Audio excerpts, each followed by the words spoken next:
And former Indiana Congressman David McIntosh. Welcome back, Congressman. Nice to see you. Great to be with you.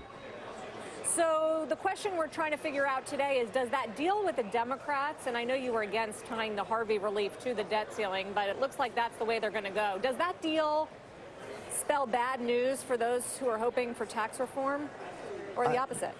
I think it's actually good news for tax reform, but what it did was basically signaled that President Trump no longer has faith in the Republican leadership, particularly Mitch McConnell, who let John McCain tube the Obamacare repeal over the summer. And so he thought, they can't possibly get everything done that needs to get done. I need some breathing room this fall for two reasons. One is the tax cut proposal. The president's made that his #1 domestic priority. That's our #1 priority at the Club for Growth. And this gives him 3 or 4 months to work that out.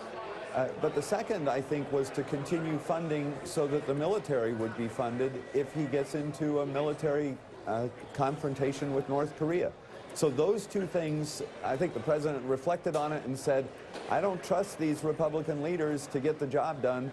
I'll cut a deal that's a pretty good deal for me to get 3 months of breathing room and get everybody to focus on the tax cut bill. So if you think it's a signal that the president doesn't trust the Republican leadership, how does that bode well for tax reform, which the so-called group of 6 has to work on together this fall? Yeah, one thing the president needs to take into account is he'll never get to 60 votes for a tax cut bill, so he needs all the Republicans, and they need to pass a budget again to trigger that 50-vote margin in the Senate. That he is going to have to go back and work with the Republican leaders, but I think he kind of sent him a message. Look, if you guys screw up, I will work with the Democrats. So let's work together, Republicans, and get the tax cut bill done.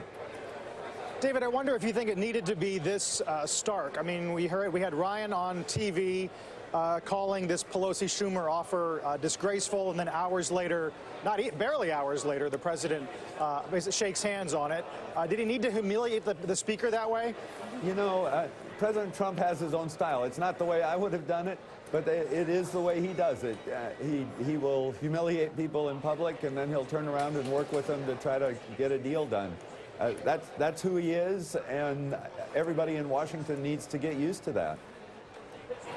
David, I wonder if this 3-month window that's been bought by the apparent deal right now is really all that helpful when what we're dealing is with a math problem. I mean, essentially, you're still trying to find a way to get corporate rates low enough without blowing out the deficit so much, and trying to ask various factions of the Republican Party to make some hard trade-offs. So how exactly is that all going to help arrive at something comprehensive in just 3 months? So I think the key is for Speaker Ryan and Leader McConnell to work with the conservatives. They're the ones that in the past have held out for even more in these bills. The good news is that Mark Meadows and Mike Lee, the leaders of the conservative factions, have signaled, we're willing to work with you to get this tax bill through.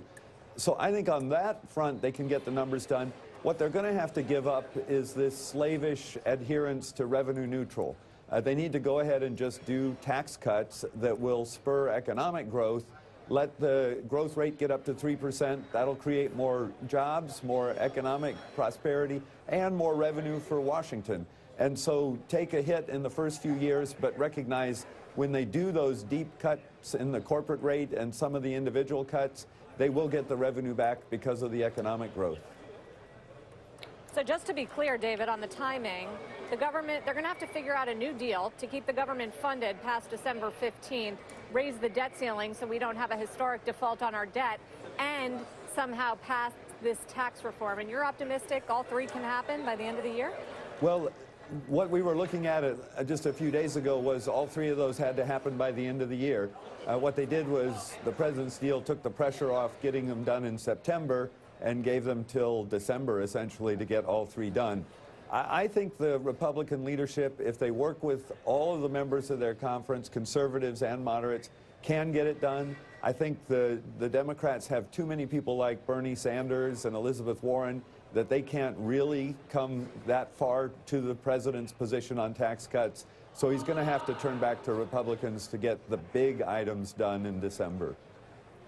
Finally, David, as we're talking, just prior to your appearance here this morning, the president writes, for all of those DACA that are concerned about your status during the 6-month period. You have nothing to worry about, no action. To what degree does DACA complicate what we just talked about, if at all? You know, and immigration is not really an issue the club ever engages in, but you look at that, I think the president is signaling, I want Congress to fix this program. It was never legally passed as a law.